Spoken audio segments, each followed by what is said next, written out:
Martin Scorsese going to be doing a Frank Sinatra biopic. Lee is good. Great actor. Wrong casting for Frank. Why not hire somebody who can actually sing the Frank Sinatra songs? I just don't understand why this. This doesn't make sense. Killers of the Flower Moon is not his best performance. It just isn't.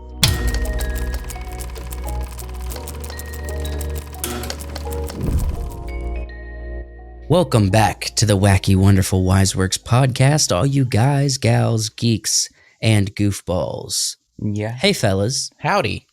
Yes, sir. Hi to all the listeners and happy wishes. We're ramping up for summer. I know it's not summer yet. Yeah, this is Springtime. kind of next week we're not going to have an episode. We're still going to do the Monday all weekend, but next week we're not going to have an episode. We're going to have one more week and then we're going to take one more break after that, which is confusing. It's just how our schedules are landing. And then we're going to come back with, I guess, the summer season. Yes, sure. I did want to say this. Have you guys looked at the box office for the following year? I have not. Or like the movies that are coming out, the box office. I mean, I know is going to be kind of slim the rest of the year. There's only like a couple bright points. So you got Deadpool 3, then you got Wicked at the end of the year. I think those Kingdom are of going to the be Planet of the Apes. Kingdom. but that's coming out very soon. So we got those three I think would do well. And then you got Despicable Me 4, is it? Something. And then you got Inside Out movie. 2, right? Yeah. So you got a couple big hits. Do you guys think that'll be enough to float the rest of the year? I mean, I don't know. It's weird. It's weird that there's so few movies that people I think are really interested in.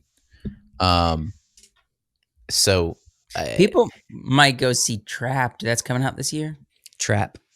Yeah, it is. There's it's not going to make a ton of money. It just isn't. But it's just going be to here and there. Yeah. So, but I did notice. I don't know if you guys saw this announcement. You know, they've been putting movies in the theater, right?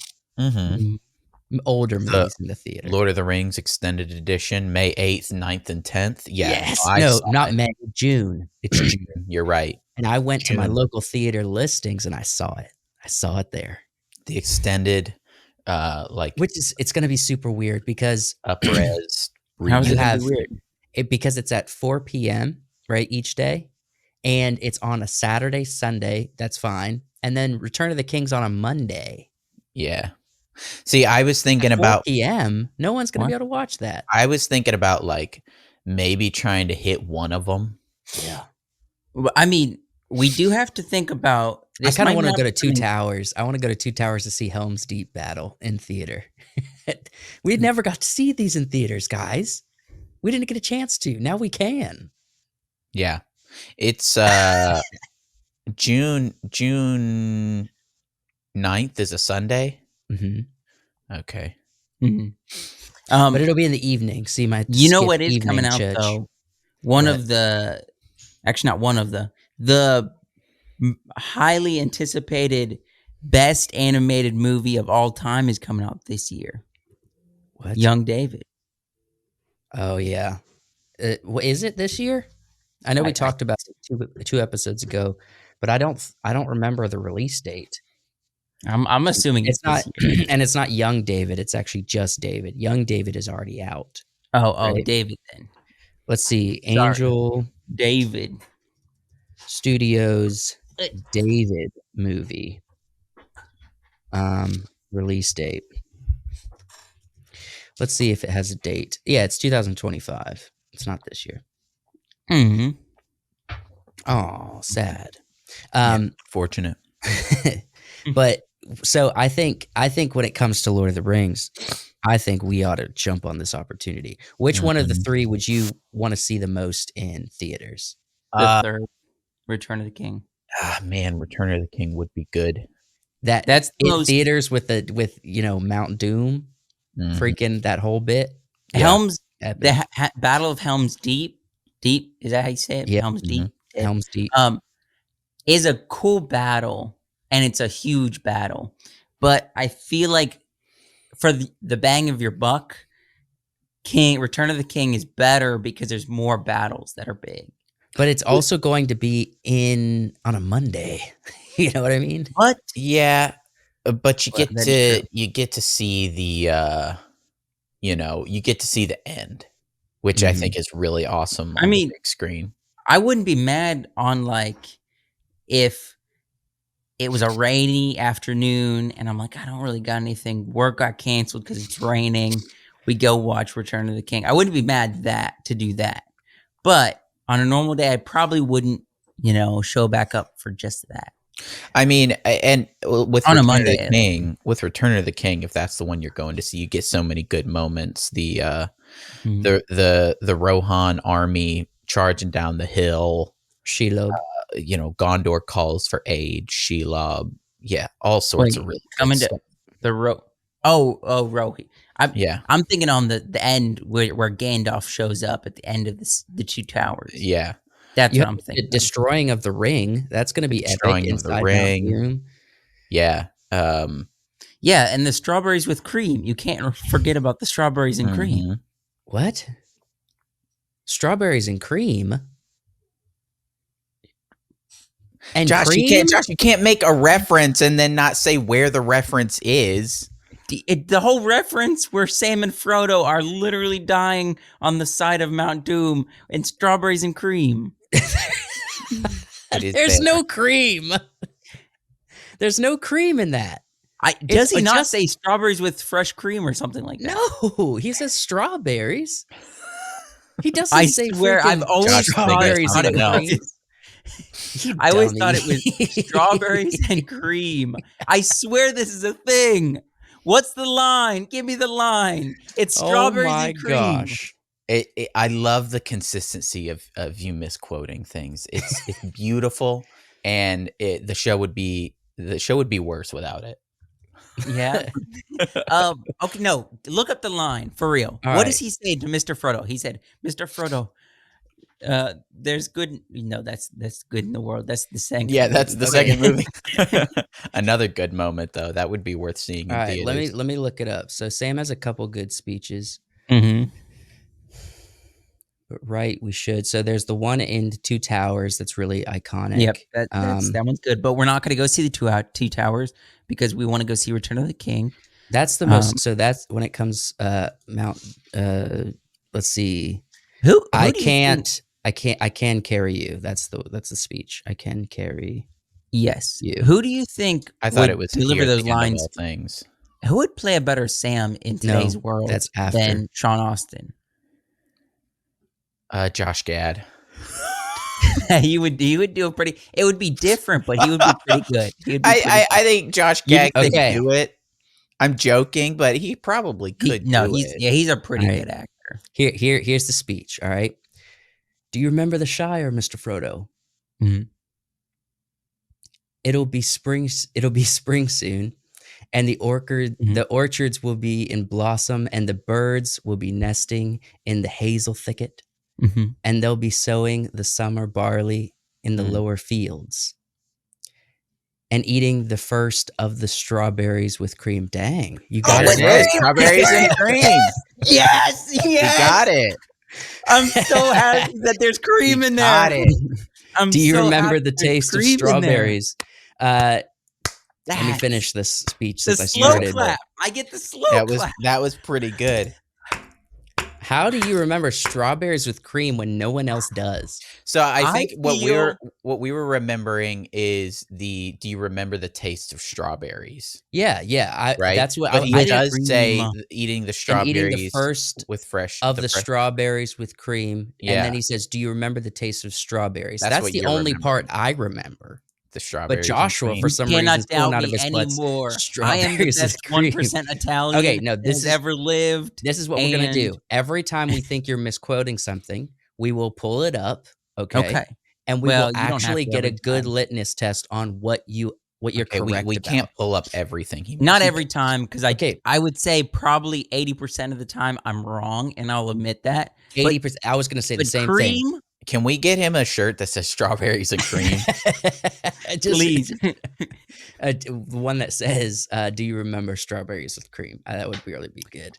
No, just strawberries and cream. Or just, do you remember Mr. Frodo? That would be a nice No, shirt. just strawberries and cream. Okay. That's Dang. it. It just says it on the shirt in the font of Lord of the Rings style font. That would be awesome. I cannot need believe strawberry how cream. did how. All right, whatever, man. You're right. You're right, and I was wrong, and we Wow. scorned you for This no reason. is gonna be a good day. Beautiful. Oh, so today's launching off strawberries and cream. That's look. As long as that makes you happy, I'm Yeah. happy for you. I did want. Can I shift? Can I shift a little bit? You can shift, but also I also had a question for Wyatt that Yeah. he probably doesn't have queued up, but I was gonna throw this in the episode a little bit Mhm. before you Okay, talk go about ahead. everything. Go So ahead. Wyatt, you went and watched a movie I last did. weekend. What'd Yeah. you watch and what'd you think? So it was I always forget the name of it. The something of ungentlemanly warfare. All right, the League. It's not League. But it's the one with Henry Cavill and Yep. Alan Richardson. Mhm. You went and saw the movie. You don't even remember the name. My Yeah, God. I have trouble. The Maybe you didn't watch enough movie reviews. Ministry, This- it's Ministry of Ungentlemanly Okay. Warfare. The movie was interesting. It was entertaining. But it was strange. It didn't really have a point towards in the third act when things kind of go wrong. Anytime something went wrong, they just pivoted and did the right thing. And it just sort of, everything just sort of happened. It didn't seem like at the end that there was much suspense and build up. It was kind of a lot of fighting. The mission sort of goes off without a hitch. And so it wasn't bad, and I would definitely watch it again because it was very entertaining. Sure. But it was just it was a strangely paced movie towards the end. Kind of with your movies, you sort of expect that third act to have a big build up, some twists and turns, some harrowing escapes and things like that. But it was weird. Everybody just sort of did their thing and completed the mission.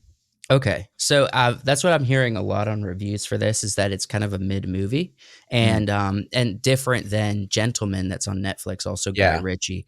That was incredible, and we watched it. I loved it. It was really good, and it just doesn't necessarily live up to Gentleman.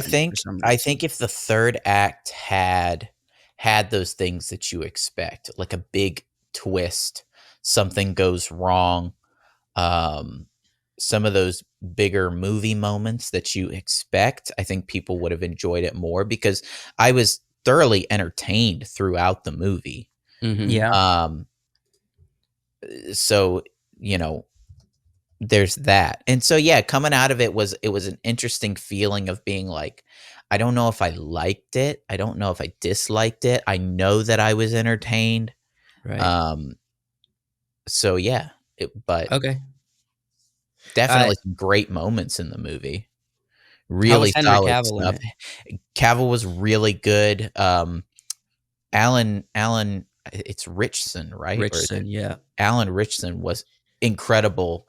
There's a scene where he's fighting off dudes in like the hallways of a boat, and just using arrows in his hands to kill people, and it feels like a Batman scene. Okay. And I've heard people saying like Alan should play Batman. It wasn't until I saw that scene where I was like, yeah, I think he could do it. A comic book accurate looking Batman, just because of how big and strong he is. Okay. So I want to stay on this topic, but I want to add something to it. Okay. On the topic of Alan Richardson. So I've been watching Reacher.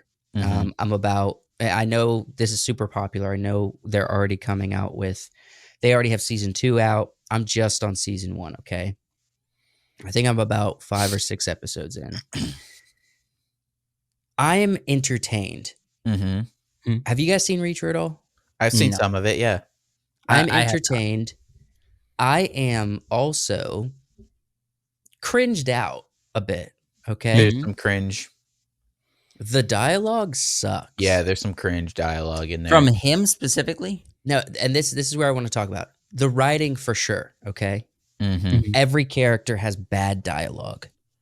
The story is pretty simple, but also entertaining, and his fight scenes and everything's really entertaining. The character of Jack Reacher is an entertaining character, but the dialogue is horrible. Mm-hmm. I'm going to stick with it because I'm entertained, but I have to sludge through some really poor dialogue. How in the mission of Ungentlemanly Warfare, how was Alan Rickman's acting? Oh, it was good. It was very good. He doesn't talk a lot, but his character is sort of just a killing machine. Okay. Yeah. He does kind of play this. He's not like the front-facing actor of Hollywood, but he's well enough known that people are like, "Oh yeah, I know this guy." And he is labeled as the hot guy, just generic hot guy most of the time. But I didn't watch either of these things, but I did like him in Teenage Mutant Ninja Turtles. Wait, he was in Teenage Mutant and Teenage Mutant Ninja Turtles. Oh. He played one of the turtles. But I think he'd do a pretty good Batman because he's believably the size of that dude is believably the kind of guy that could absolutely murk everybody he comes in contact with and go toe to toe with Bane, even though he's not like juiced up. He's big, and so he could fight him. Yeah. There's I think in Reacher he's a very similar character. He is a killing machine. He doesn't speak a lot unless spoken to, and for some reason in Reacher he's his dialogue sucks, but every character's does. And I don't think he's a bad actor, but when you have I need to watch more of a broader scope of his work. I think you'd get a good mix. I think you'd get a pretty decent Bruce Wayne because he's charming and handsome, and he doesn't have to be like super smart for Bruce Wayne. Yeah. And then for Batman, dark and foreboding. You would like him as Batman? I really would. We've seen kind of the more think of what I would want. Thinner, smaller ninja like Batman. That's what I like though. Which I like too, but in the comics Batman was still like ninja like, but he was big. Right. And you believed it when he fights somebody big, you believed that he could take that dude out or take out 10 people just easily bare hands. Right. Yeah. Right. I mean, he definitely, if a burning log fell on him, he definitely could he'd throw it right off. Yeah. There's so much there's a lot of controversy. Have you guys heard the controversy around this guy, Alan Rickman? No. So there's an interesting controversy around him. So he's pretty outspoken Christian. He's gotten a lot of flashback about his roles that he plays because there's like some sex scenes and stuff in Reacher and so the Christian community kind of like questions his moral integrity as a Christian. But they really a lot of people really like his character in Reacher. He's getting very popular. A lot popular than he was, in that episode of New Girl where he was micro penis guy, right? Yeah. Yeah. But he also recently had some stuff to say about That's Trump. A deep cut. He's in so much stuff, and that's what you have to bring up. He's in so much stuff. That's memorable. But so he recently criticized the church and Christians for backing like Trump, right? Not to make this political, but he did. And he basically calls Trump a rapist and that it's super hypocritical for Christians to support him and all this kind of stuff. So he's talking a lot about his personal life, which is what we don't want to see from an actor. You know what I mean? And he's giving a lot of political and faith opinions that is really turning off a lot of the audience that enjoys him in stuff, or at least like I would say a big part of his audience currently is like conservatives, right? Mm-hmm. And he's turning off a lot of them recently. And so he's kind of I would say he's kind of making some bad decisions around his career, because he's getting a lot of love for playing a specific kind of role. He'll continue getting roles, but if he loses a fan base because of his opinions that he's outspoken about, saying I'm a Christian, but then I have Christians already wonder with the type of movies he's in or this type of scenes he acts in, right? Mm-hmm. And then also criticizing like conservative values or conservative people or politicians that a lot of the Christian community backs. So he's kind of in a little bit of hot water, honestly, and kind of not making things easy for himself. Yeah, but I think I think the comments are pretty pretty understandable comments from somebody. It's like it's understandable if you do not like Donald Trump. I think a lot of people don't like Donald Trump. I don't like Donald Trump as a person. Mm-hmm. And so it's understandable the things he's saying. And I'm not gonna say I disagree with him, but I'm just saying, as far as like him being outspoken about certain things, but also building a fan base that's the same people he's criticizing, is interesting. Both Christians and conservatives, he's building a fan base around, and then as soon as that fan base gets started, he's like saying he's criticizing them. So I don't know. It's a weird take. I've heard some people talk about it, and they're kind of like, he really just needs to keep his mouth shut. Which, honestly, that's seems like. And you don't want to necessarily take someone's personal identity away from them, but maybe in the public eye, maybe not so much. I don't know. I don't know the right way to handle this, because I like it when people say I'm a Christian, but then there's a lot of caveats with it. So I don't know. Yeah. It does beg to differ, kind of stepping away from what he's saying. And, like Martin Scorsese's trying to, we've talked about this in the past, where Martin Scorsese's trying to make a Christian film right now. And so it's kind of crazy that, like, we've talked about that. He's not really Christian, and he makes some wild accusations. And so I don't know, people dabbling into maybe where they're not, which kind of brings up our first segment. Martin Scorsese, he's kind of in the news right now. Yes, he's doing his Christian film, but that's not what we're talking about. His Jesus film is what he's talking about. The Jesus film he's in production for right now. After he's done with that, he is going to be doing a Frank Sinatra biopic. So he's dabbling into this biopic space where, that this is kind of a popular thing that's coming out right now. Yeah, it's interesting. He also has said recently he wants to do this movie about, after he finishes. There was a couple months ago, he had just done an interview where he said once he finishes his Jesus film, he wants to do this story about, sailors, right? Do you remember us talking about that, Wyatt? Yeah.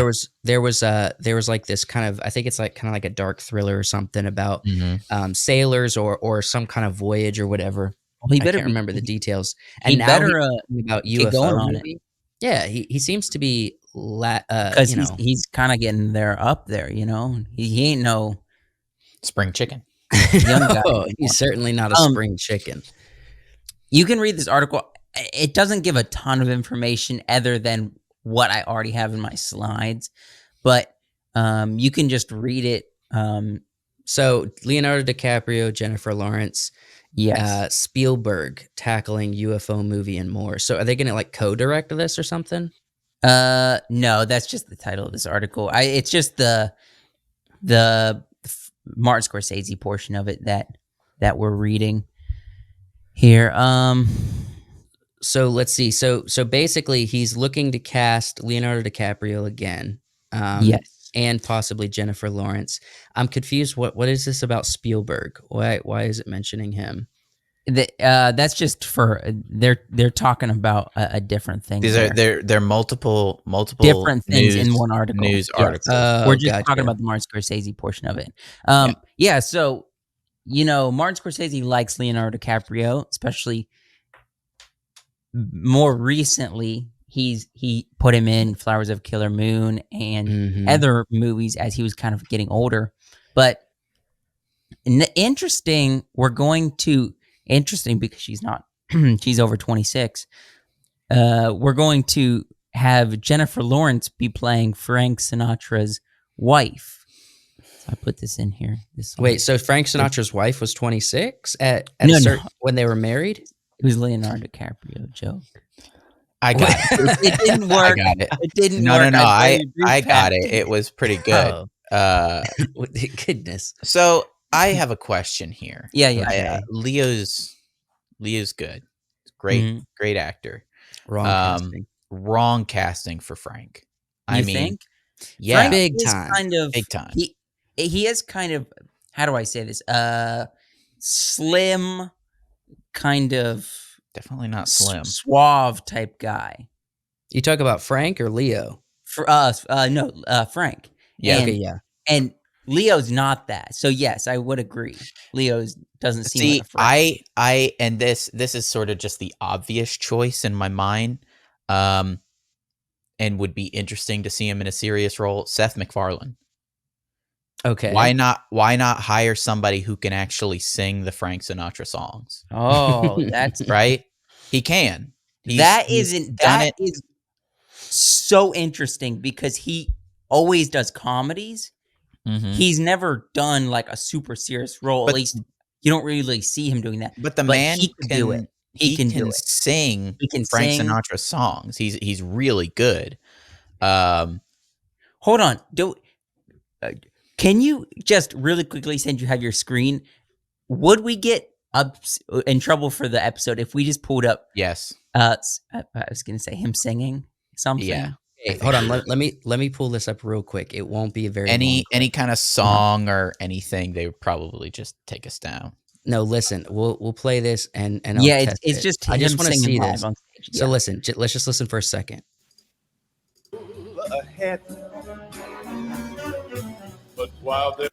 Okay, so we got it.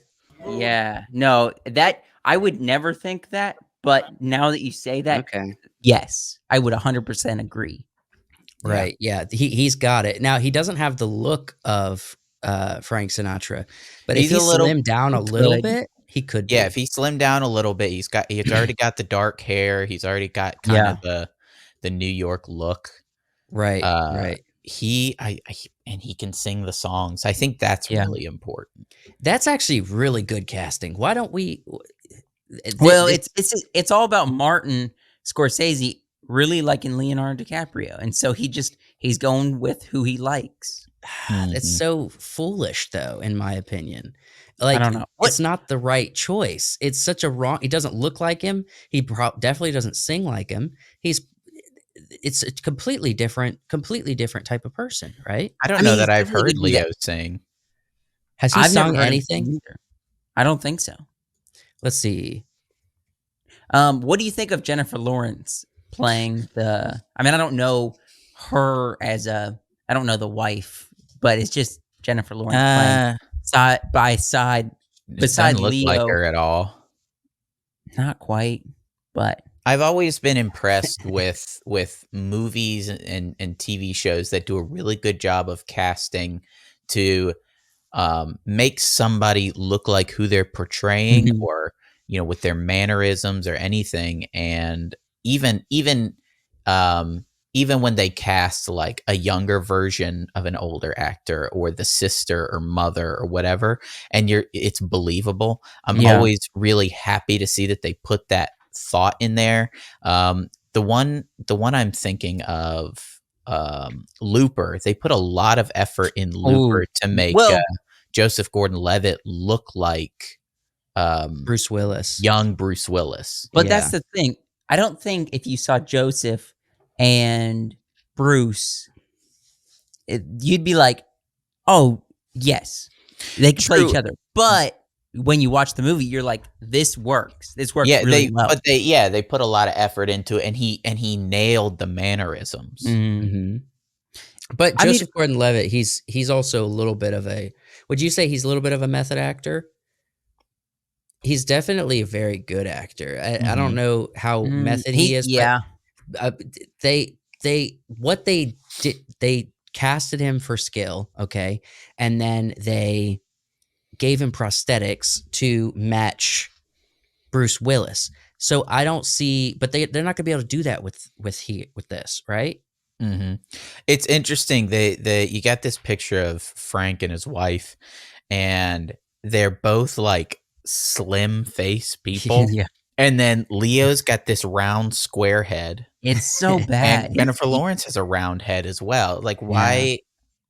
Well, why, this is the difference between, when was Frank Sinatra alive? 30s, 40s, right? 40s, 50s, probably. Yeah, 40s, No. 50s. I don't know, but listen, back in the day, all Americans kind of looked like this. That is true. Well, all of them were like, coming out of World War II, East Coast New York look. Yeah, but everybody was Italian or Irish, kind of. So Frank Sinatra,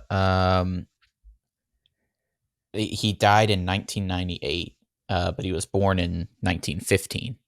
Okay, so 40s and 50s were coming out of World War II is kind of when his career was starting to pop off. He was getting in older, all right. Going back to kind of Martin Martin Scorsese always does these, like, how do I say, artful movies. Arty? Do you think like kind of trying to just sway the film in a certain way? Do you think he's going to be able to do this really well, or do the biopic specifically? What do you think of that?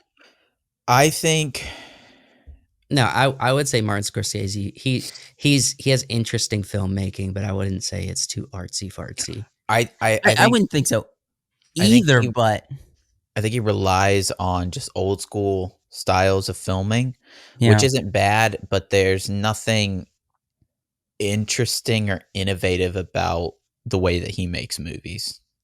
No, I don't think it's innovating, but I do think he tries to do this. He doesn't have things that are different. Martin Scorsese doesn't have a style that screams at you. Okay, Chris Nolan has a style that screams at you, but everybody likes it for the most.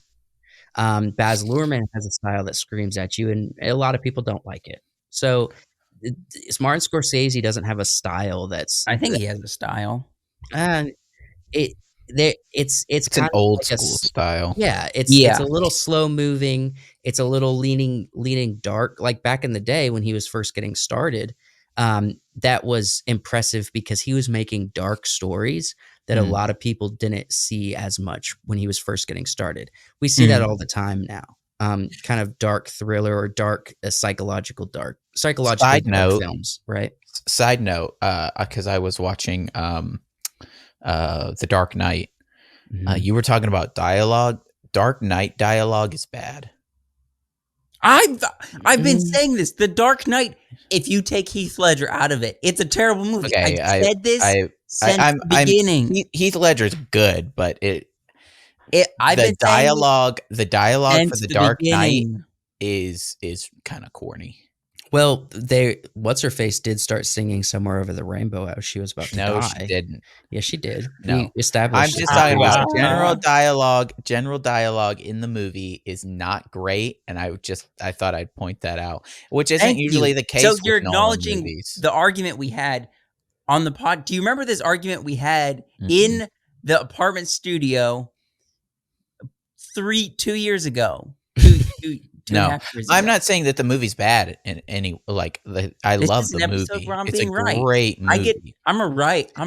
Okay, so but the dialogue in some scenes really is kind of but that's just because Batman is like most of his lines are like Rachel. Not just Batman, right? not Oh, Batman. yeah. I'm talking Okay, about so you just think the speech about that Michael Caine does about some people just want to no, watch not the Michael world burn? Caine. Michael Okay. I'm Caine. just saying there's Good. there's times in the movie where they just like exposition speak.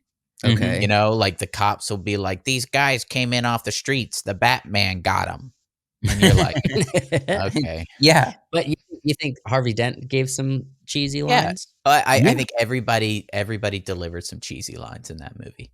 I mean, there's so much cheese in that movie. You got a whole charcuterie board up in there.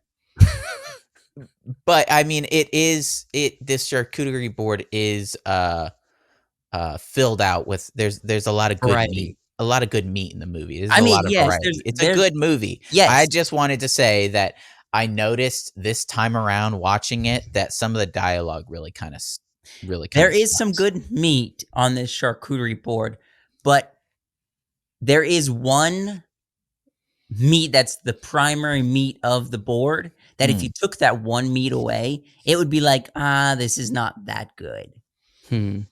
I think to bring it back to Martin Scorsese, if you don't mind, Yeah. there's nothing that's overly interesting. Like when you watch a Martin Scorsese film, you're like, this is a well-told story. It was, for the most part, and there's like getting into the dark side of people, or I mean, even with Wolf of Wall Street, that's less so a dark, heavy movie, but it is kind of the dark side of people because it's so raunchy, right? Yeah. So he kind of takes things to the extreme person, and maybe that's good for telling a biopic. It might be. Maybe. Um, Well, I'm not saying because that the you're not movie getting the itself. filmmaker in the way, right? I'm not saying the movie itself is going to be bad. I'm just saying this is poor casting. It's 100% poor casting. And it's not that in a scene, Leonardo DiCaprio can't kind of embody the charisma of Frank Sinatra. Right. But he doesn't look like Frank Sinatra. We don't have any evidence that he can sing like Frank Sinatra. Their eye colors are not even the same, right? So is Leonardo DiCaprio Italian at all? You know what I mean? Right. He doesn't even have black hair. And I know Jennifer Lawrence doesn't either, and you can just do that, you could just make that happen. But there's no indication that this is any decent casting. It's like casting because like I like these people. Exactly. Jennifer Lawrence, I think you can get away with it. Leonardo DiCaprio, no. I think it's just going to scream too much Leo in the part. And really, I mean, you need to take something like, the Elvis casting, Austin Butler. He didn't look like him, but he had the voice, he had the presence, he had kind of that interesting stare that you can give, and he's pretty. And then you have someone like Cillian Murphy does Oppenheimer, right on the money. You know what I mean? Yeah. So you can't just be casting people because you work with them before and you like them. And he just always seems to. They have to fit the role. Are you sure this is I haven't read the article that we have here, but are you sure this is not just rumors? It doesn't make sense to me. I watched an article where you watched an article. I watched a interview. Thank you. Okay. Of Martin Scorsese, and he said nothing. There's no IMDb page created for it yet, which is usually like, oh, this is for sure happening if there's IMDb page, because I was looking for it to pull that up. But I saw an article. I saw an interview, specifically Martin Scorsese talking about this. He like mentions it in the interview. Does he mention Leonardo DiCaprio? Yeah. He was talking about Leonardo DiCaprio and liking Leonardo DiCaprio ever since he did The Aviator, and since he was a young Catholic boy. Yeah, he said he's a lot younger than him, but he has a lot of the same tastes, and so that's fine. You work well together. It doesn't mean Leonardo does not mean you can cast him as Frank Sinatra. It makes sense. They probably, they both like women in their early 20s, so they got a lot of We're circling back, same so we both likes. get it. Look, I don't know what else to say other than I'm interested in a Frank Sinatra movie. Yeah. I think Martin Scorsese is a right director to tell a biopic. But Not Leo. He's a lot Or better than Jennifer. someone like Baz Luhrmann. But I'm fine with Jennifer Lawrence as long as you make her hair black, and I think she can do it. I don't think Leonardo DiCaprio can do this. Okay, well, I guess we'll just do as we've done for years on this YouTube channel. We'll see. Wyatt's right. What Seth MacFarlane. Seth MacFarlane. It's so interesting to me. I like that. It's so interesting to me how a show like The Offer will go out of its way to try to cast people that sort of look like who they're playing. Like the guy they got for Al Pacino. Doesn't look exactly like Al Pacino, but he looks enough like him, and he would act enough like him, and he would talk just like him. He was this close to Al Pacino. He was this close. And I was so surprised when I saw that, because when I was going into the show, I was like, who are they going to get? And then they have that first scene where the producer meets Al Pacino. Yeah. Blew me off my feet. The guy they got to play, what's his name? The Godfather? He's on Marlon Grey's Brando. Anatomy. Marlon Brando? The guy that's on Grey's Anatomy. Good job. Yeah. Just I like that kind of stuff, and it's interesting when a director chooses somebody that doesn't look anything like who they're trying to portray. Exactly. And with how established Leo is, we've seen him in so many different roles, and he's so incredibly famous that he might sell tickets, but out of curiosity, and is it the right artistic choice in the end? Right. That's the big question. He might get your film money, and yes, he's popular, and yes, he needs another project to work on, and he likes working with Martin. I just don't understand why this doesn't make sense. And if nothing's final yet, pivot hard. You know what I mean? Right. Like, please, somebody. Obviously, I hope other people are talking about this, because this is a wrong choice. I don't want to see him go down this road. So I would agree with you. Leonardo DiCaprio shouldn't be playing Frank Sinatra, but I hardcore disagreed with you on his last movie he did, Killers of a Flower Moon, where I think he acted his butt off in that movie, and he did a phenomenal job with his acting. To where, no, I don't think he should be playing Frank, but Leo is a good actor. We know that. Even though he's older, he still can act his butt off. Look, the disagreement. So I'm just gonna say I will see, because maybe he'll be good. Look, the disagreement there is not, is he a good in Killers of the Flower Moon? The disagreement is Killers of the Flower Moon Leonardo's best performance? And I say no. It's that simple. He was good. We're bringing up two different arguments. What do you think is his best performance? I haven't seen all of his movies. Out of the ones that I've seen, I really think the Django performance was wildly good. Django, The Revenant, and Killer. The Revenant they're pretty good. Look, when I watch The Revenant, yes, he is acting his butt off, but the character's not dynamic. So he's not really testing like the depth of charisma there. You know what I mean? We're totally forgetting about, he was young, but Wolf of Wall Street. Well, he was good in that too, but he also just played Leo in that. Gilbert Grape. Yeah. Gilbert. He's good in Catch Me If You Can. He's really good in Catch Me If You Can. He is really good. He's got a lot of good roles. He's an incredible actor. It's hard. He's the best in The Man in the Iron Mask. You can't. Look, he's an incredible actor. He does really well in almost everything he's done. However, Killers of the Flower Moon is not his best performance. It just isn't. He did pretty good in that, though. He did good. He does good in all of his movies. It's not his best performance because it wasn't written to be to really exercise his acting skill. But did you see that scene when he's making the speech, he's holding the mic like this, and then he just like with his forehead, and you know what I'm talking about? Yeah, In- freaking look, in it's he was Wolf of better. Wall Street. Look, I liked Leo more in Killers of the Flower Moon than Don't Look Up. But Don't Look Up was a more interesting character for him to try. You know what I mean? I didn't watch Because I he's Tell playing like Sister and Don't Look Up. he's playing like a kind of an insecure scientist who gets thrown into fame because he predicted something correctly. He predicted the end of the world correct. That's a more interesting character for him to exercise his ability with. Killers of the Flower Moon was kind of just silent. I fell Silent asleep type with he cries Don't Look some. He's experiencing a lot of internal emotions, but there wasn't a dynamicism of charisma there, and that's when you have to pull that out. I think.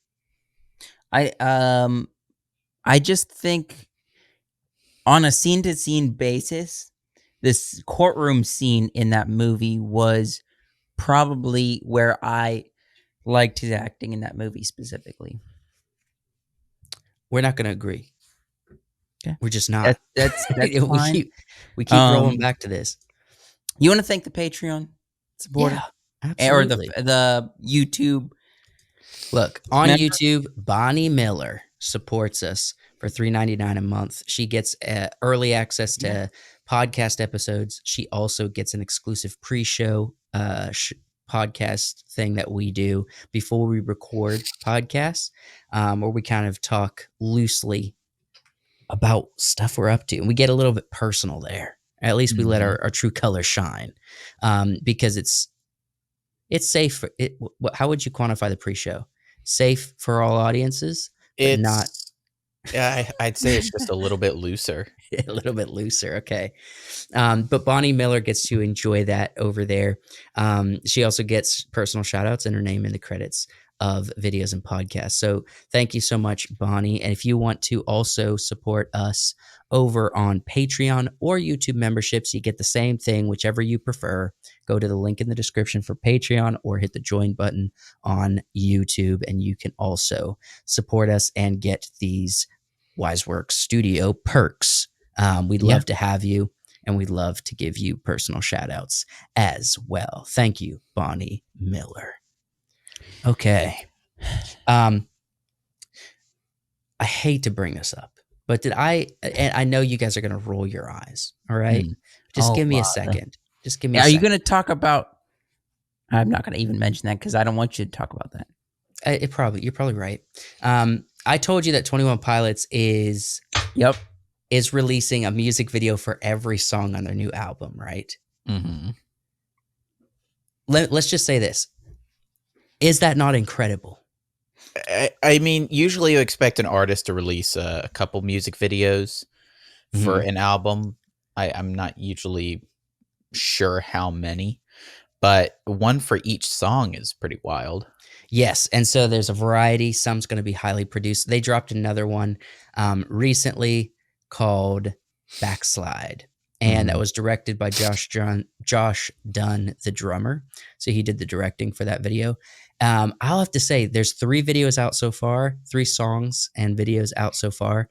I am loving it. I think it's I'm loving the music. I'm loving the vibe. I'm loving the videos. It's a really good time. And this is always very exciting for me, okay? When they're dropping a new album, it's usually always just a big, it's not just, oh, we're anticipating it and then we get it. Like this is, they're obviously, I've talked about at length, they craft a story, right? So there's so much for you to dive into. There's so much symbolism in the music videos for you to break down and try to find. And then also you just have really bopping music. I just go check out the bopping music. There's no artist out there that really crafts a story. And I know we talk about movies, but we also talk about storytelling. And you have to say what musician crafts a story into their music. And I'm not talking about individual songs have a story, because yes, usually a song tells a story of some kind. But I'm talking about a consistent narrative over the course of 4 albums that's telling the same narrative, and there's characters. And this new album is literally called Clancy, which is the character that Tyler Joseph plays. You know what I mean? Mhm. It's pretty incredible. That's pretty cool. It's a fun project, definitely. And go ahead. No, I was just going to kind of move off the subject because it kind of, in a sense, ties in with what our next segment is. What? I'm talking about people that are actually skilled at what they do. No. This we're not talking about an individual person. I just wanted to bring up a few examples. That Lames Cameron. Yeah. Okay, so you have a picture of James Cameron up here. What about James Cameron? I specifically wanted to talk about movie marketing, specifically marketing a movie, an upcoming movie, because we off camera, we mentioned it I think once on camera, but off camera me and Wyatt have been talking about a little bit. There's been a lot of beef, or I guess I don't even know what you want to call it. It's not beef at all. There's no beef. None. Stuff, hype around Ryan Garcia being a little bit crazy going into a boxing match. If you don't know who that is, Ryan Garcia is a boxer. But he did this week after he won his fight last weekend, he did a podcast with the PBD podcast. Yep. And he was like, "Oh yeah, I'm not crazy. I made all that up. I was acting crazy to market my fight." Okay. And everybody knew that, but they were still going with it because it got hype around the internet sphere. So we have, Mr. Cameron, who's randomly talking about there shouldn't be any testosterone here. And then on the other hand, we got, Ezra Miller that's like legitimately doing crime. And there's I do want to say, I think James Cameron's comments could be possibly to drum up some, get some eyes on him, get some eyes on stuff that he's doing. I think that Ezra Miller is legitimately insane, and I would agree. Just I don't severely think mentally ill. It is for attention. Yeah. But it's personal attention, not attention towards his projects or anything. Right. He's just a legit bad person. Which kind of brings up so some people like James Cameron are saying, "Oh, testosterone's not we don't need it," and that's just giving marketing for his new film. Okay, but then all right, I'll say this. At this point, I feel like we are taking him out of context when you're saying, testosterone, we don't need it. He didn't say that. Look, let's just recenter ourselves on what James Cameron said, okay? Okay. He said when he was younger, he was full of testosterone and he was rude to people in the industry. And he said he's less rude because he's no longer hyped up on testosterone like he was when he was younger. Insinuating, whether in a tongue-in-cheek way or a passing comment, insinuating that when you have more testosterone when you're younger, you're more aggressive, which is scientifically correct, but that's not an excuse for his bad behavior when he was younger. He was also saying that, he wouldn't have written so many guns into He's nerfing aliens. Himself Yeah, in his he's low nerfing T old himself. age. Yeah. Yeah. So something happened this week. Pretty beta, to be honest. They were supposed to be they were already in production to release a Ezra Miller Flash action figure for the Flash movie. With clavicle. Yeah, it looks terrible. I don't Hold on. This has to be an AI generated something. This really isn't real. That's the haircut he has in the movie though. So yeah, but this looks fake. So it obviously this is not the concept for the action figure, right? But they have canceled this because of all the Ezra Miller drama. They're like, we're not going to make this toy. We're not going to make any Flash toys that have Ezra Miller's face on because he's a criminal. Crazy. He's legitimately crazy. Has he done? Has he done something recently? Has he choked somebody recently? I don't think so. Look, he has apologized. He has apologized and said he has been mentally ill and dealing with mental struggles. and that was kind of the excuse he gave for all of his crimes. But no, there hasn't been any news about him doing anything recently. Apparently, he's in therapy, which honestly, he should be in therapy behind bars. But Okay. that's then the why- situation. Why are we not so production and these big companies get to decide, oh, James Cameron, what he says about testosterone is good, but Ezra Miller, we're going to get rid of his action figure because that's actually a legitimate thing. That's not good for marketing. Why? They're just deciding, like, what? What are they deciding? I get what you're getting at is, marketing. All press is good press, Yeah. so the saying goes.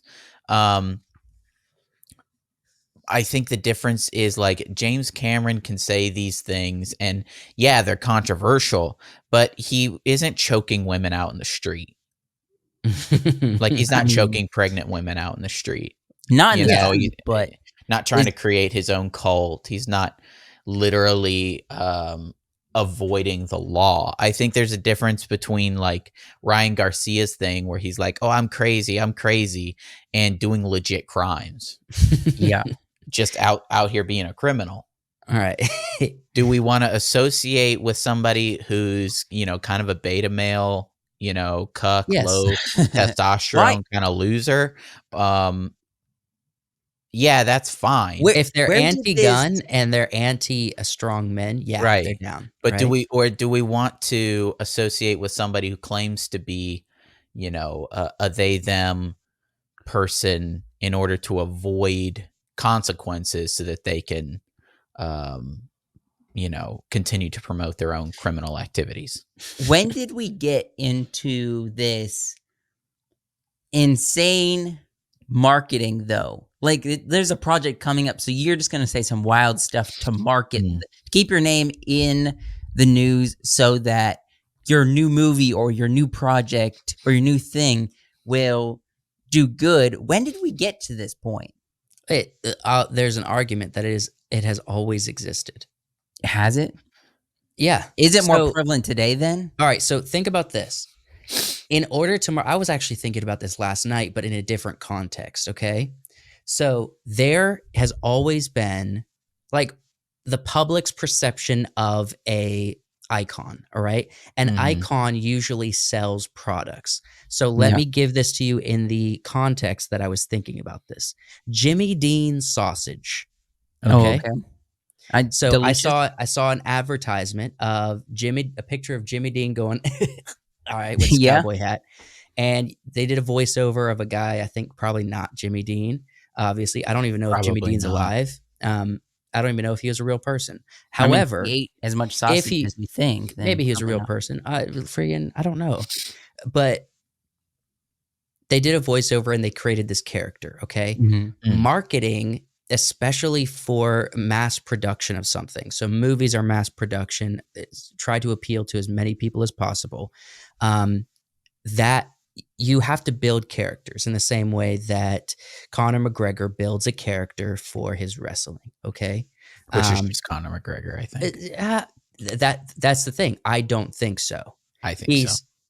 He has a public persona that is a highly extreme version of himself, okay? Yeah. Okay. I You love always have to of himself.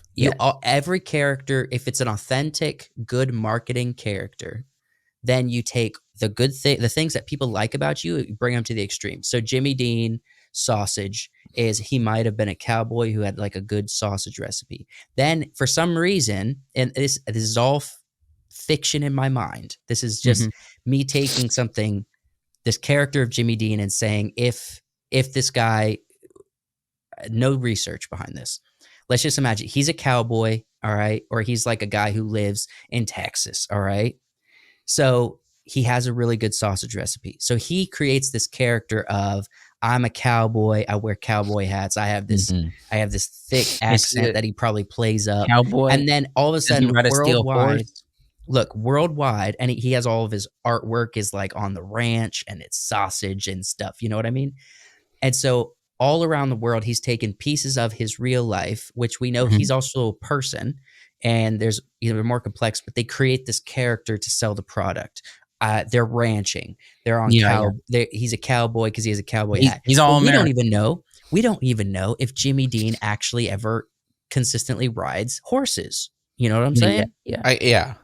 He's probably not a real cowboy, but he creates the character to sell the product. And that's kind of what we're saying. Ezra Miller is having a bunch of personal problems. And he's no longer being able to fit into the Flash character to sell merchandise. So if you can't do that, then you have to escape. James Cameron gets to control his own character, all right? And his character has been action films. I push the envelope with animation. I do big epics. I make a lot of money, all right? And I'm a terrible storyteller. That's why you kind of create characters and you kind of take things to the extreme to get attention and to build your brand. James Cameron in his old age seems to be changing his character and brand, but he's still saying extreme things in order to do that.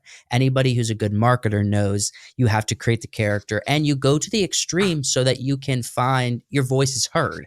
If you're kind of in this like not really extreme either way, then your voice is never extreme enough to break out, right? That's why it's important, and people that become more popular have like a really solid character message and extreme perspective that gets people to notice them. That's just true.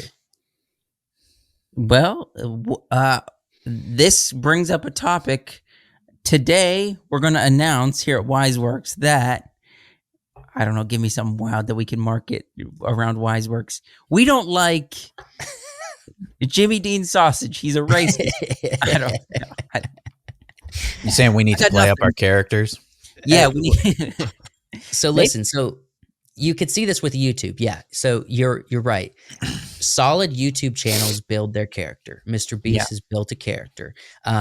People that are in our niche, Gary from Nerdrotic, he has a character. He's a pretty complex dude, and when you listen to him on podcasts, you'll get glimpses of that. But if you just watch his review videos, he's this silly kind of funny critique of movies, and he does it in a funny way. He builds his character.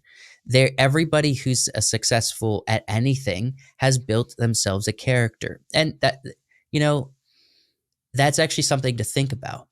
Other people say, what is your controversial, unique perspective? That's not exactly the words, but there's also what is your messaging that will rub people the wrong way, and some people will be 110% on board with, and you can find your audience there. Yeah. So that's like your unique controversial perspective and you lean into that, building a caricature of yourself that's you, but it's a more exaggerated you. And you have to exaggerate it. Like if you want to become popular and become a Mr. Beast, you have to exaggerate yourself. Like hopefully you're building it on yourself and you're not just creating a fake version, right? It would be scary to see an exaggerated Josh. Yeah. Well, no, that's the thing. I'm announcing. Not really announcing. I've already been doing this. I'm building myself. You remember? No.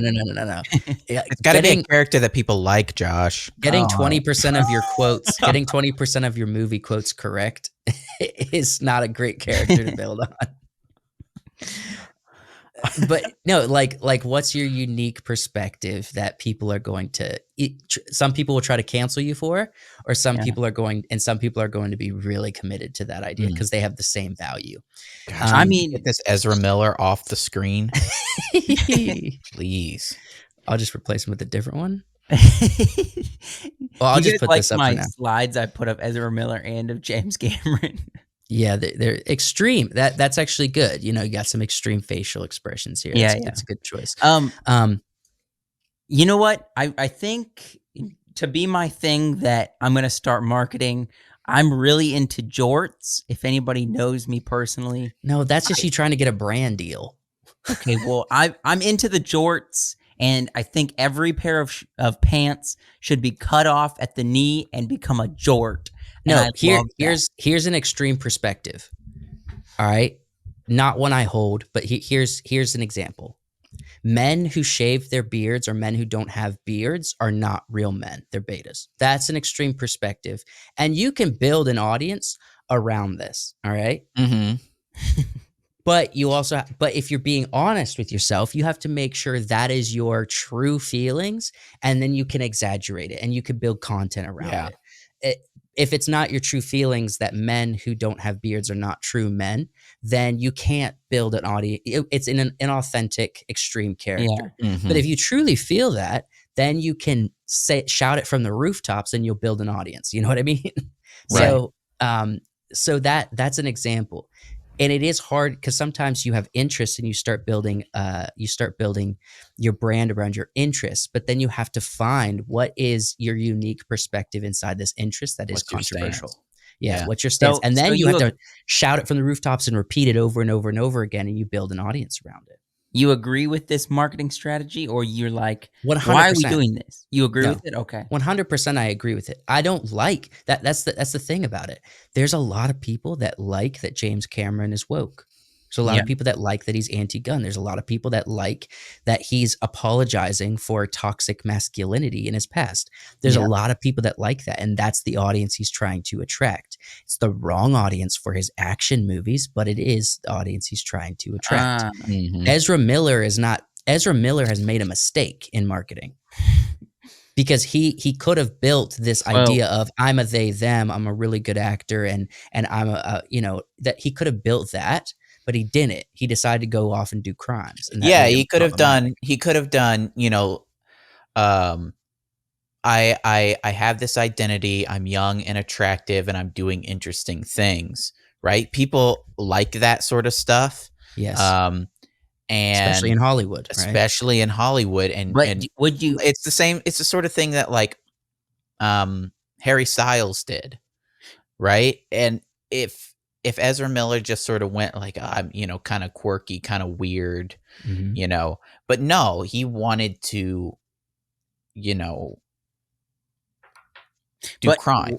I mean, we're talking about Ezra Miller right now, and we're not talking about the other guy who's just a they them that is not really unique anymore because there's so many of they thems out there. Well, so we're talking about Ezra Miller, and we've talked about him a couple times now. Well, who's the new queer face in Hollywood? It's the guy who's that black fellow who's playing the new Doctor Who, right? Oh, Ncuti Gatwa? Yeah, he's the not huge in Hollywood.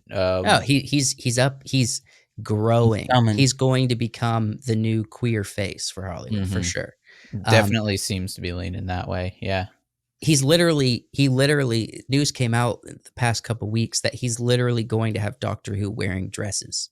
Okay. He's already worn a skirt in the show. So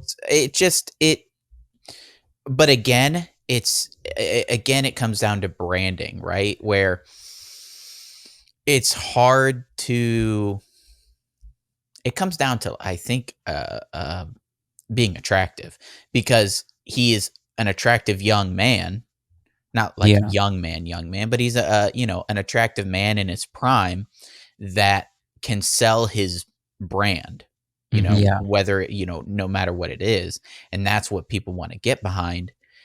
It's harder to sell a brand of somebody who's not attractive, unless, that your brand has to be completely different.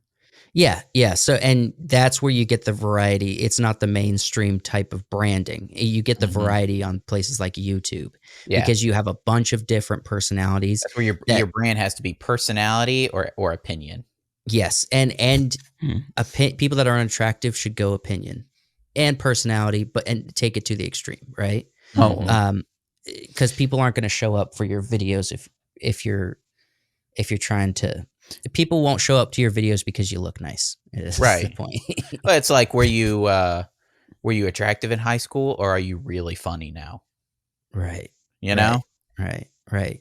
So there's a bunch of different brandings, but it comes down to kind of what we've talked about. Ezra Miller's a weird example because he could have been a brandable person in Hollywood. Yeah. He made a mistake, right? And a continuous a continuous amount of mistakes. right, that lasted Yeah. for months and months. Yeah. The Criminal behavior. that's not branding. That is Goon. just that's just poor. Stooge. That's kind of like saying, the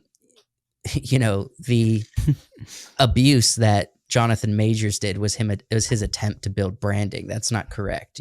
Right. That you I get mean, fired got us if talking you do about him. crime. That's gossip. That's news. You know what I mean? Mhm. That's not branding. Right. But it yeah, is. OJ's whole thing wasn't branding. Yeah. It was murder. Did he ever? Straight up I never murder. looked this up. He just passed away a little bit ago, didn't he? Did he admit to actually doing the crime?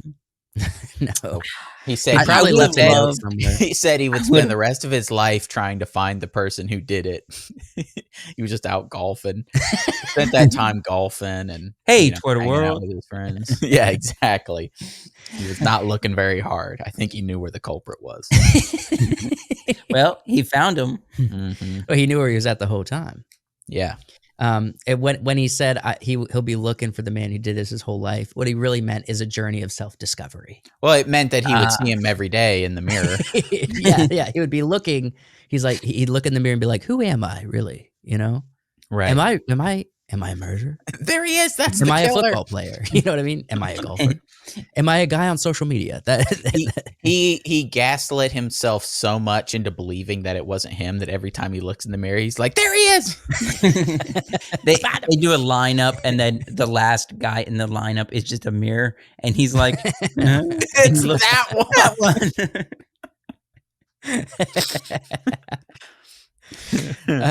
So yeah, I don't know. And this actually does this topic does lead me to think we got to really craft our extreme perspective, guys. we gotta We got to be start extreme. branding it. Mm. I think we got to start. What do you think our extreme perspective would be? I don't know. We've been doing this for 3 years on this channel almost. This July, we will be uploading to this channel for 3 years on YouTube. Wow. And we got to figure out our branding, okay? We got to figure out what is our unique perspective that we can push like our lives depend on it. Mm-hmm. That's what we need to figure out. Stand-up comedy is only for people Nope, who it's can't not within our really. it's not within our niche. It's not within our interests. Oh. We're not stand-up comics. Comedy. I got What it. is our I got it. unique perspective about movies? What is it? That's extreme. We can Movies take to an extreme. about gay people are only created because they can't really. They're careful. not good storytellers. I don't. Quota movies. Lots of quota movies. Yeah. Well, I mean, they are. Well, yeah, that I will say that is a handful of people's already perspective. Yeah. Like go back to Gary. He's a part of his branding is he's going to and also at somewhat critical drinkers this way as well. They're fighting the narrative that Hollywood's trying to push. Okay. So that's not necessarily, we're on board with that. Mhm. But Yeah. that's not something that I think is our thing necessarily. We do talk about it and we agree with the voices, but we're not a leading voice there. So Yeah. I think that's the thing to think about. We'll find it. Yeah, we'll definitely find it. Let's let's have the right meeting. The Social Network. Okay. So we for some reason I didn't mean to do this, but we're kind of talking about the biopic a lot in this episode. But so right now they're writing the script for The Social Network Part 2. Okay. And yes, it is interesting because we usually don't see a number 2 of biopic movies. Yeah. But Mark Zuckerberg, is always in the news. He's doing a lot of things, if it be for Meta, if it be for, this or that. But working out a lot. He's grown a beard. I saw yeah, I'm actually liking the newer Mark Zuckerberg. the newer model. The newer model, yeah. The upgrade, the update. What was it? What was the Terminator meme where he's like at first they just had rubber skin. Now they're indistinguishable from humans. Yeah, I mean, Mark, I think he's been married for a while now, but I think it's something. Just married life is starting to agree with him. So And your point doing. of this news is we're trying to say, okay, what can they possibly dive into in the next chapter? Because the first one started all of the journey to getting Facebook off the ground and how it ended up when all the smoke cleared, right? That's the first social yes and network. no. I want to just specifically talk about a second biopic for the same story. So we have to bring Jesse Eisenberg back, and we have to bring all the characters back to play Mark again. But they talk about what they want the biopic specifically to be in this article.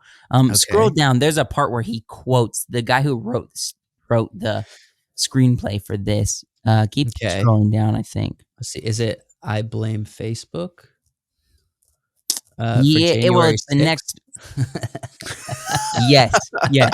That's what he's talking about specifically. So just read that and then the quote underneath it. Okay, so a quote from somebody. I blame Facebook for January 6th. He hinted that you're going to need to buy a movie ticket to learn more about this reason. So we're scroll down to the quote. Yeah, right there. I think this is what I want. I blame Facebook for people fully led through the Capitol. This is an example of taking the extreme marketing on an extreme perspective. Mm-hmm. This is a great example of it. All right. Yeah. He's literally saying, I think this is going to be kind of a part of the movie. You have to watch the movie to learn more. That's a great example. So let's read this whole quote. I'll be writing about this. I'm blaming Facebook for January 6th. Why do I blame Facebook? You're going to need to buy a movie ticket. I'm trying to make this idea into a movie. Facebook has been, among other things, turning its algorithm to promote the most divisive material possible, because that is what will increase engagement. That is what will get you to watch. That is what they will get you to, what they call inside the hallways of Facebook, the infinite scroll. There's supposed to be a consistent tension at Facebook between growth and integrity. There isn't. There's just growth. If Mark Zuckerberg woke up tomorrow morning and realized there is nothing you can buy for $120 billion, then you can't buy that you can't buy for $119 billion. So how about if I make a little bit less money? I will tune up the integrity and tune down growth. Yes, you can do that switch. You can do that by switching a 1 to a 0. So basically, it sounds like he's bitter about the amount of money that Mark Zuckerberg has. It sounds like Mark Zuckerberg is unethical in how he makes his platform and his algorithms. And it sounds like he thinks that Facebook is unethical because they don't force integrity upon people. Yeah, which sounds a little bit like communism to me, my dude. People should be allowed to, have the freedom to say what they want, and think what they want with other people who say what they want and think what they want. Is Facebook cringe? Yes, it is. Is there a lot of misinformation that goes on that site? Yeah. Yes. But from what it sounds like here, he believes that they actually promote ideas that he doesn't agree with. Yeah. Yes. Which also I'll say this and then we can move past it. If the villains in this social network, especially regarding January 6th, if the villains is Mark Zuckerberg's greed and right-wing right-wing ideology, Mhm. then and you don't mention FBI conspiracy at all, Yeah. then you're just telling lies in movies. Maybe. Which Yeah. honestly, the first Social Network was good. I enjoyed it. But it also Jesse Eisenberg's character did play this like conceited Mark Zuckerberg, though. I mean, even to like, I It's know not they're good just branding telling for Mark. even though For they were sure. just telling the story, like he screwed that guy out of like the shares, and that's kind of how it ended. They kind Mhm. of pointed to that. That was the climax of the movie of Andrew, what is his name? Andrew Garfield's Garfield. character. Yeah. His character getting screwed over, and so clearly this guy does not like Mark. Well, I think okay, let's just see how we feel about this real Mhm. quick. I personally think Mark Zuckerberg, I think there's some truth to they do value users to the Stay on their infinite scroll platform. thing, stay Yeah. on the platform, and they care a little bit less about people's reality and people not being on the platform and mental health. I think they care less about that than they do selling their product and using their product. Mhm. I don't think Mark Zuckerberg's intention is to destroy humanity. I don't think he's an evil genius, and I don't think that I also don't think Mark Zuckerberg is motivated by money. I don't think so. I don't I think think so. he's more so motivated by this idea of the movie kind of hints at this. Mm. I think he really enjoys being the smartest and most achieved person in the room. You know what I mean? Mhm. I think he really likes the status of where Meta has put him. Yeah. Right. Yeah, it's interesting. It's an interesting stance. Seems like the kind of move that a writer would make, a Hollywood writer would make, Yeah. be like, I definitely want to make this political because Facebook's political. Mhm. And also January 6th. And is January 6th. the worst day in American history. If you were gonna it's our write 9/11. It's the woke 9/11. Gosh.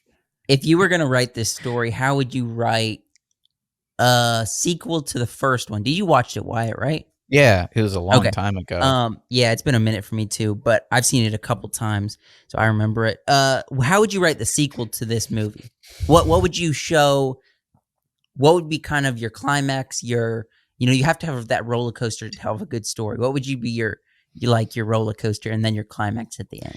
I think you'd have to lean into a lot of the controversy around the law and Facebook because Mark's the biggest thing since Facebook started with controversy. We already told the story about his interpersonal issues with people who helped him start it. Mhm. Yeah. So now we have to get into, I mean, whenever there's a question about any social media in the eyes of the law, he ends up giving a speech in court. You know what I mean? Yeah, He's been in court so much. wouldn't your kind of penultimate moment Ooh. be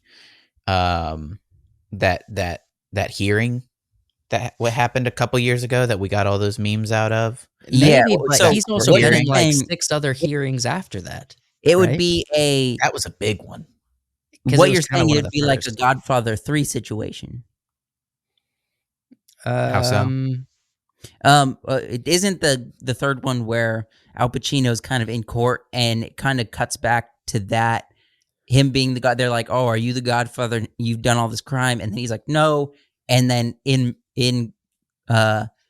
kind of going to show his family and his life and So stuff that like would be an interesting way to tell it, is to have him be in one of these hearings or multiple hearings, and then it's kind of like flashback stuff. and cutting back to them being like, how did this affect this?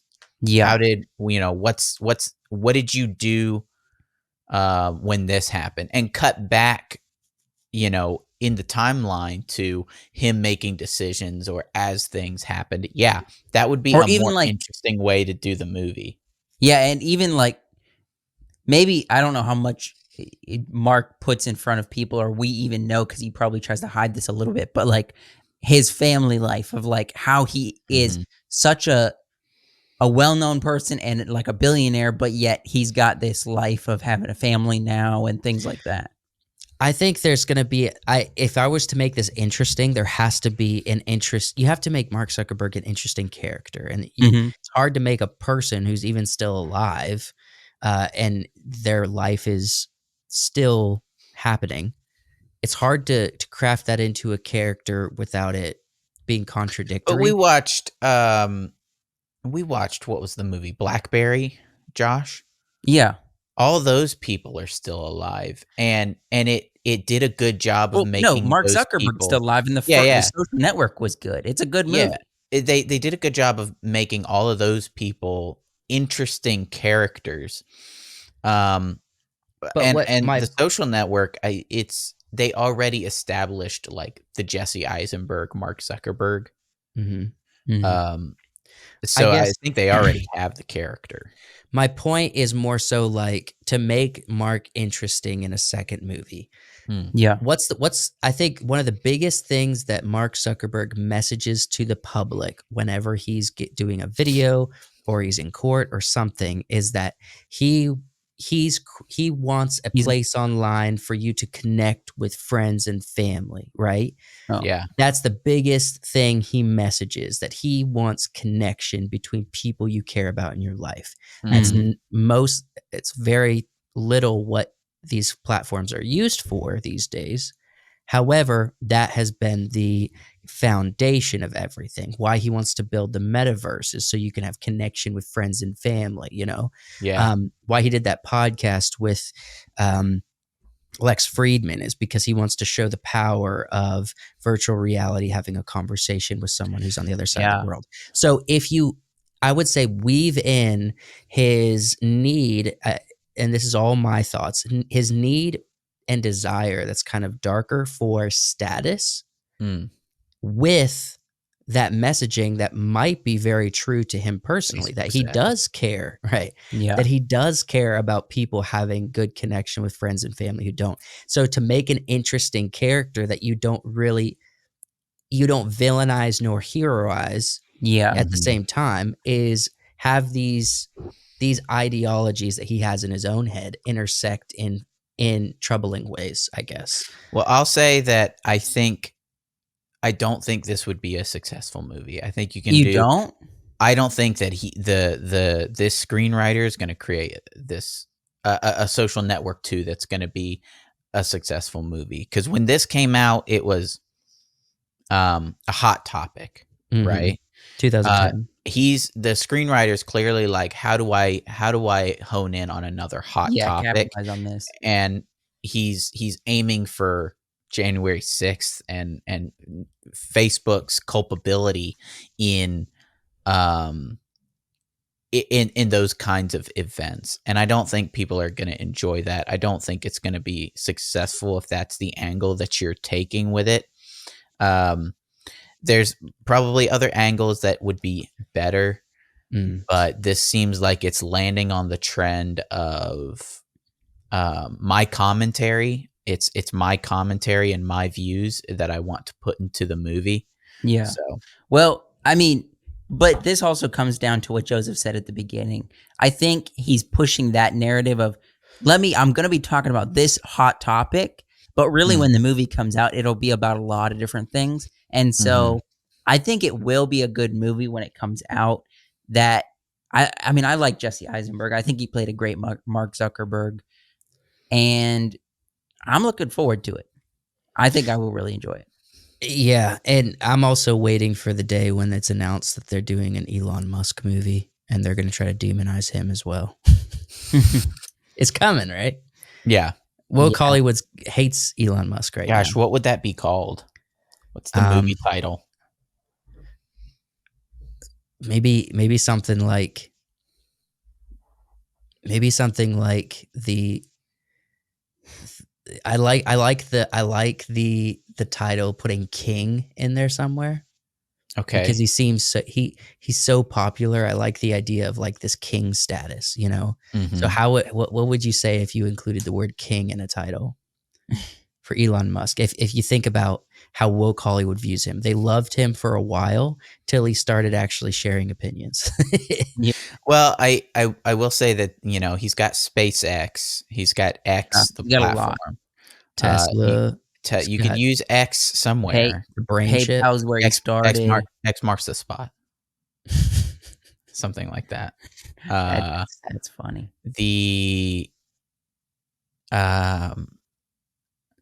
Yeah, I don't know. It would be an interesting title for an Elon Musk movie. Mm-hmm. King X. I like the X. Play off the X. Musktel. Musktel.